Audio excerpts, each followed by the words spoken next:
Now, you will remember from our discussion on resources that a business requires four basic resources, or what we also call factors of production, in order to start its production process and then try to satisfy the consumer needs with it. And those four resources were land, labor, capital, and enterprise. And today we're going to focus more on enterprise and shed more light into what is that particular resource and what's the use of having enterprise in a business.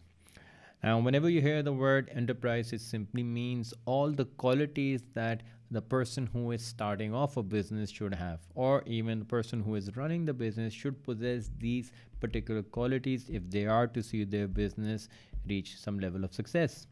And so, collectively, those qualities of an entrepreneur, the person who's taking the risk of starting a business, is what we call enterprise. Now, enterprise is not just any one quality. There are numerous things that a businessman or an individual starting off something new would require in order to have some success come their way. And there's some qualities that all entrepreneurs must exhibit in the way they deal with others and the way they make decisions. Without these qualities, they will be lacking important pieces of information, important techniques of identifying customer needs. So it's good to have these qualities once you've made up your mind that you are going to start off a new venture. And first and foremost, the most important quality that an entrepreneur should have is that of a risk taker. Okay, a risk taker in an entrepreneur sense would be in terms of the financial risk that they're taking. Any business obviously needs land, it needs labor, it needs capital, it needs to buy all those resources, and after having bought all them, would you start your own business? So any money you put into buying any of those things is a financial risk that you've taken as an entrepreneur. So the first thing that any entrepreneur would do is understand that they are a risk taker, and the risk is financial, of course, as I just explained, and also the risk of time and effort they're dedicating to this particular venture. Now, imagine yourselves being university graduates, spend a lot of time and money in getting a degree, and now you've come out as a a graduate, and now you want to start your own business. So when you're doing that, you're willing to dedicate more time to doing something, to starting up a business, which you could have used doing something else, probably doing a job, for example. So it's just not the money that you're putting at stake. It's also the next few years that you're dedicating to the prime age, to your prime ages, and also the effort that you're putting in it. That is also something that will be at risk when you start a business. So risk taking is a fundamental quality of an entrepreneur. But that's just not enough. When you take a risk, you have to have some sort of differentiating factor which helps you to grab the attention of your consumers. And you will only do that if you are an innovator, someone who can think out of the box and can truly try to come up with a product that is different from what's being sold in the market currently. And of course, that's the only reason why anyone would choose to buy your product over someone else's, that if you have something that is truly unique to your product. And that will only be possible if the entrepreneur can show the innovation side in his or her work. On top of that, they've got to hope for the best and keep at it. Okay? Being an optimist, making sure that you look on the bright side, you are going to get hundreds of ideas probably, but maybe one or two are workable, from which only one would be a success if all the right elements are there. So you will face failures while getting to the actual successful product. And a good entrepreneur is someone who is not going to give up, who is going to keep at it until the final and the best form of that product is available. So until then, you've got to maintain your ability to bounce back. Whatever happens, not going to give up. When you take the financial risk, when you take the risk of putting in time, effort, money, you don't want to just leave it halfway. So have the ability to bounce back. Make sure that you take something out of your failings so that you can add them up when you want to be a successful entrepreneur. So ability to bounce back is also a quality that is essential to being a successful entrepreneur. As an entrepreneur, you will also be working in groups with people. You will hire people when you expand, and being a good communicator is always helpful.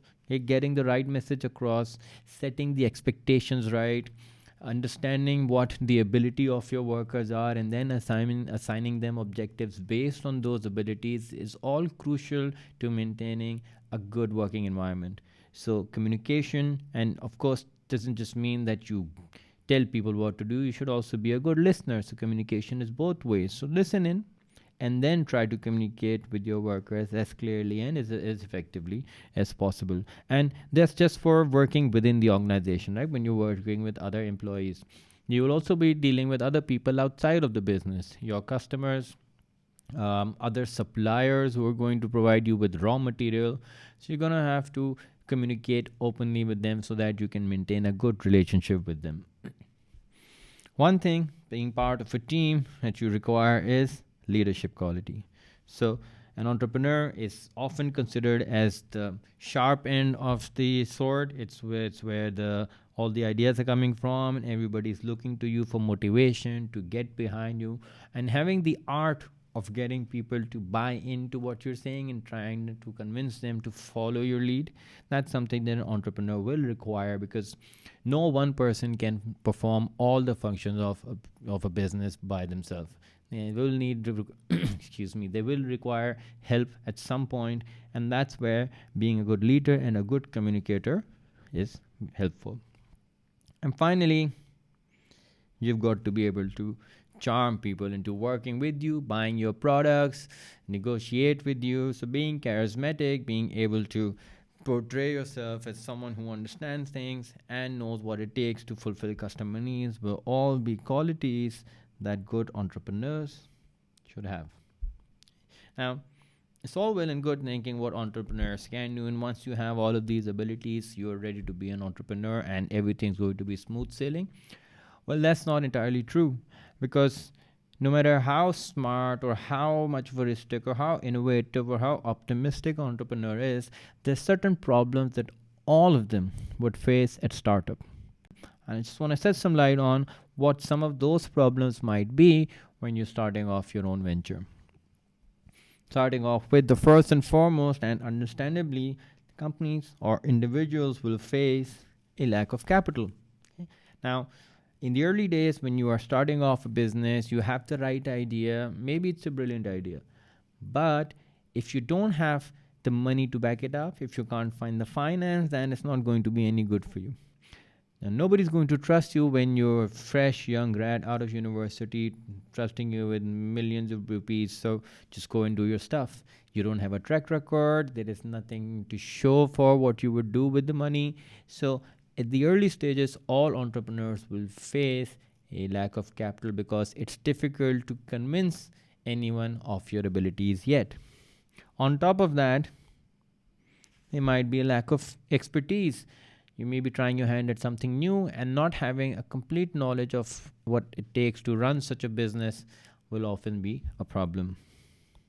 Okay? Your management skills are developed over a period of time. It's the kind of experiences that you gain at work that help shape your management skills.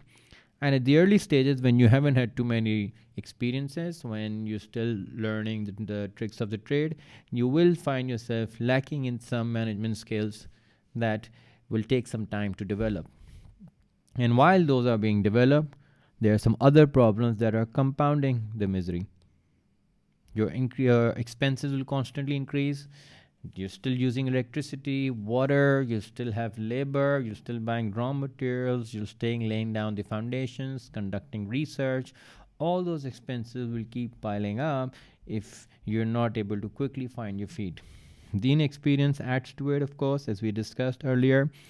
And one thing that you have no control over, and you can't stop and you have to be prepared for, is the amount of competition that you're going to face from not just other similar businesses like you, but bigger, larger businesses. And the larger a business is going to be in terms of your competition, the more problematic it is going to be for you as an entrepreneur.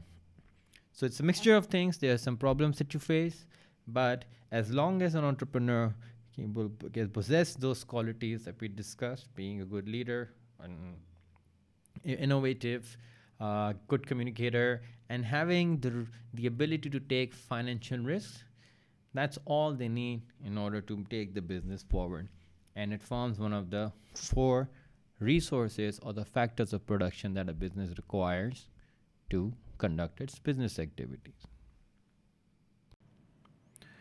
So we've identified the kind of problems that your entrepreneur would end up facing, and also the fact that there are certain qualities that will prepare the entrepreneur to take on some of these problems and try to find solutions as soon as they can. Because in the early days, it's never going to be easy. You're trying your hand at something new. There's going to be a shortage of resources, and you're going to have to find clever ways and efficient ways to get the most out of what you have at that point. And once you have crossed the initial few months, when the sales start picking up, when the competition starts taking your notice, that's when you see the growth in the business coming through. And when that growth comes through, it's of course it's beneficial for that business, for the entrepreneur as well. But at the same time, you have to understand that all businesses are working in an environment being created in a particular country by that government, which is what we call, the entire business setup, also known as the business cycle. And the government will always be looking for businesses that are continuing to grow in size, in the amount they're selling, in what they're able to provide in terms of the types of products that they're offering to serve, and the services that they're offering to the consumers. Now, a country has lots to gain from getting a lot of these small businesses to survive and go into becoming larger businesses. And when you look at it from a nation's development or a country's development perspective, you know that when you see more and more businesses, there are certain benefits that you automatically start seeing in the overall environment. And the first and foremost being that you start seeing your economy develop a little bit more. And when I say economy being developed, it simply means that more and more products are being made available for more and more consumers, more and more variety, and just the ability of the country as a whole to make more and more products is a good indicator that the company is going towards a healthy period in its development. And in order to calculate that the extent of that growth, we use a concept called gross domestic product. And now gross domestic product, or GDP, simply shows the overall productivity of a country. In total, how much are they making? Is it less? Is it more? If it's going to be more, it's a good sign. That means more and more people are being employed, more and more jobs are being created, more and more types of products are being made. So overall, all governments would want to see an increase in economic growth, or just making sure that you are expanding in terms of your business environment. On top of that, as more and more products are being made, you will also see that an opportunity develops for these businesses to start becoming multinationals. And that's where you see the exports of the country start to increase. And we know when you start exporting, you're going to be paying in, of course, different currencies, but when you sell, you're also going to be receiving money in different forms of different currencies. And as you know, dollar being a safe bet, everybody likes to be paid in dollar. And when you export, the country experiences an increase in their foreign exchange. And having more foreign exchange is also an indicator of good health of the whole economy. Alongside all of those benefits, there's also direct benefits to people and the society as a whole. The first thing, the most obvious thing, is the more type of businesses there are, the more choice or the more variety the customers will have. And of course, nobody hates more variety. More variety is always welcome.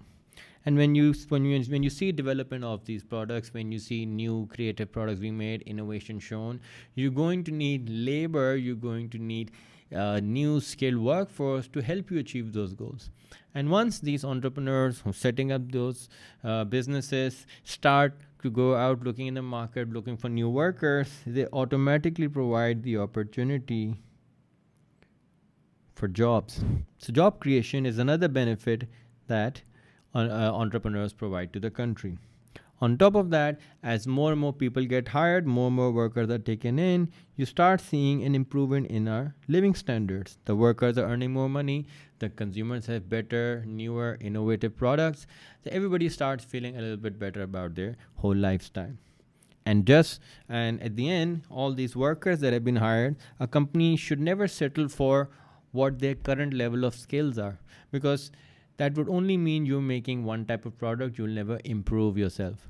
So a company will always try, or entrepreneur rather, will always try to train and develop their workforce, because really training and development is an investment in the company, in an investment in one of the most important resources of a business, in the form of labor.